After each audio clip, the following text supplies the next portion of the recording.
Salut, bienvenue sur Everyman, la chaîne du sommeil polyphasique. Aujourd'hui, on fait une vidéo sur les siestes flash et les micro-siestes. Je vais tout te dire sur ces trois types de siestes. Allez, c'est parti.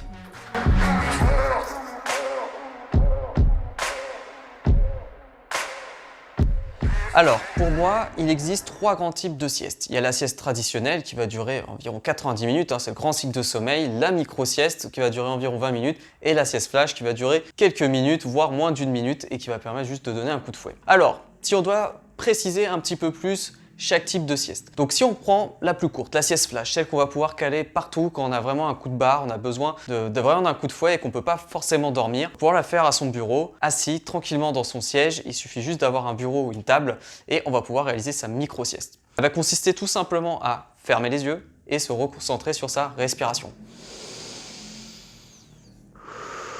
Voilà, on va se détendre et en fait on va essayer de détendre le corps au maximum jusqu'à qu'on atteigne l'endormissement. Et au moment d'endormissement, on va se réveiller. Alors comment on fait ça? Il y a deux techniques très connues. Il y a celle du trousseau de clés et celle du stylo. Donc il faudra choisir celle que vous préférez. Celle du trousseau de clés consiste à s'asseoir, avoir les bras tendus le long du corps, ballant, et avoir un trousseau de clés tenu par l'index et le pouce dans une des deux mains. Et donc l'idée, c'est que quand on va partir dans la détente, puis on va atteindre l'endormissement, normalement les mains vont s'ouvrir, la main va s'ouvrir, les deux doigts vont s'écarter et les clés vont tomber par terre. Et le bruit des clés au sol doit vous réveiller normalement. En tout cas, vous donnez le signe que vous endormez, c'est parti, maintenant il faut vous réveiller, vous êtes reparti. Donc ça, c'est la sieste flash avec le trousseau de clés. Ensuite, on va faire le même exercice avec un stylo, mais au lieu de le tenir à bout de bras comme ceci, on va plutôt le poser à la verticale sur la table, poser son coude sur la table et mettre le doigt sur le stylo. Et comme ça, normalement, le principe, c'est que quand on va partir en endormissement, le bras va tomber. Et c'est cet effet de chute, justement, qui va vous réveiller. Voilà. Donc, les deux moyens sont possibles. Sinon, après, si vraiment vous pensez que vous n'allez pas vous endormir vraiment, vous pouvez aussi simplement mettre les coudes sur la table, mettre la tête comme ceci avec les doigts contre le visage et vous appuyez dessus. Vous concentrez sur la fatigue, sur votre respiration. Et puis quand vous sentez que c'est bon, vous revenez comme ça, donc vous allez avoir les yeux un peu éclatés, c'est normal pendant quelques secondes, mais ensuite vous allez récupérer beaucoup d'énergie. Voilà, pendant environ 1 heure. Donc ça, c'était la sieste flash. Maintenant, la micro-sieste, elle va consister à vraiment aller partir dans le sommeil, vraiment s'endormir. Et donc pour ça, on va devoir vraiment s'installer confortablement pour pouvoir dormir jusqu'à 20 minutes. Donc pourquoi 20 minutes? Parce que si on va au-delà, après on part dans un cycle de sommeil complet et donc là on entre dans le domaine de la sieste qu'on va voir juste après. Donc pour une micro-sieste, c'est très simple, il suffit de respecter certaines règles, notamment de se protéger du bruit au maximum, bouchon d'oreille, casque à réduction de bruit, casque anti-bruit si vous le souhaitez également, et ensuite se protéger au maximum aussi de la lumière sur les yeux, donc un bandeau de sommeil par exemple peut très bien faire l'affaire, ou sinon une écharpe si par exemple vous souhaitez faire la micro-sieste assise. Parce qu'effectivement, il y a deux variantes. Soit on la fait allongée, soit on la fait assise. Donc si vous voulez la faire assis, vous allez devoir donc vous asseoir confortablement, croiser les bras sur la table et poser votre front sur l'un de vos bras. Donc c'est pas très confortable, mais quand on peut pas s'allonger, c'est vraiment une très bonne solution. Ensuite, des fois, vous allez avoir un siège confortable, vous pouvez peut-être légèrement incliner, et donc là, ça sera parfait pour s'endormir. Et d'ailleurs, inclinez-le suffisamment pour que justement votre corps puisse basculer. Donc ça, c'est si vous pouvez le faire. Ensuite, vous pouvez aussi vous munir d'une couverture ou d'un plaid parce que lorsqu'on va s'endormir, on va aussi avoir un petit peu froid. Donc l'idéal, c'est de bien se couvrir au moment de la sieste.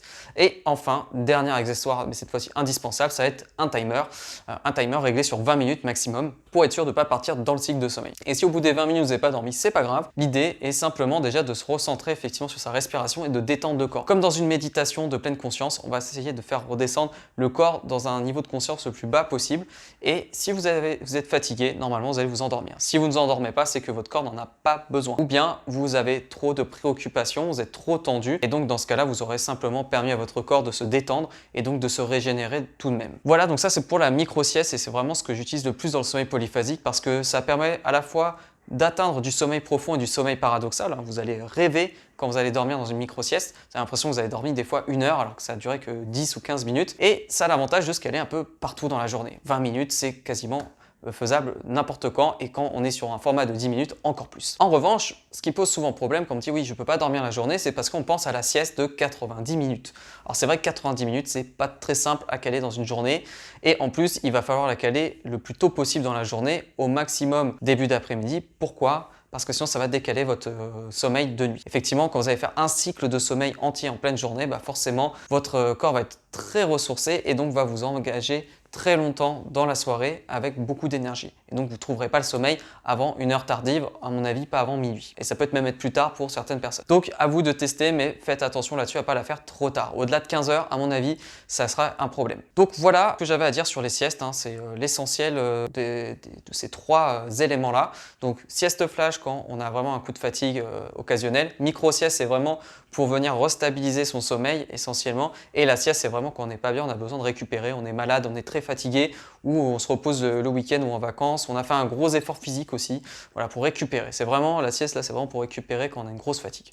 Alors pour terminer sur la sieste, il faut savoir qu'en général, une micro-sieste ou une sieste réalisée dans la journée va vous apporter jusqu'à 5 à 40% de performance mentale ou physique supplémentaire sur le moment. D'accord? Donc évidemment, les effets sont limités à quelques heures selon le temps que vous avez dormi, mais ça va vraiment vous apporter un boost. Ça va vous apporter également de la créativité. Vous allez être beaucoup plus créatif et vous allez mieux résoudre les problèmes à votre réveil, au moins pendant les premières minutes. Donc vraiment, vous êtes bloqué sur un sujet en pleine journée, faites une pause, faites une micro-sieste ou une sieste complète si vous avez le temps et le besoin, et ensuite vous verrez que tous les problèmes vont trouver plus facilement une solution. En revanche, la sieste flash, c'est moins évident. D'accord? La sieste flash est beaucoup plus courte. Elle est plus là pour donner un petit coup de fouet. Pour vraiment, on a un coup de barre, on n'est pas bien, on a besoin de... Voilà, on se sent pas bien, on a mal au crâne, on sent qu'on arrive plus, on voit plus rien, on n'arrive plus à rien. Voilà, quand on travaille, avoir cette petite bouffée d'oxygène peut être pas mal. Vous pouvez aussi compléter ça derrière par donc un verre d'eau et puis un tour dehors pour prendre l'air. Surtout s'il fait frais, ça va vous faire du bien. Ou de l'eau fraîche sur le visage, mais après la micro-sieste, du coup, pour pas vous réveiller avant, ce serait dommage. Enfin, pas avant la sieste flash. Sinon ça vous réveillerait aussi avant. Voilà, vous pouvez faire ça pour vous améliorer encore l'effet derrière. Voilà, cette vidéo est terminée. Si vous voulez en savoir plus, si vous avez des questions sur les siestes de manière générale, n'hésitez pas à me les mettre dans les commentaires. Moi, je réponds avec plaisir. Et si voilà, c'est une question un petit peu plus personnelle ou un petit peu plus sur mesure, n'hésitez pas non plus à vous abonner à mon compte Instagram et vous pouvez m'envoyer également des messages pour m'envoyer vos questions par exemple. Et en attendant, je vous souhaite une bonne sieste et on se retrouve très bientôt.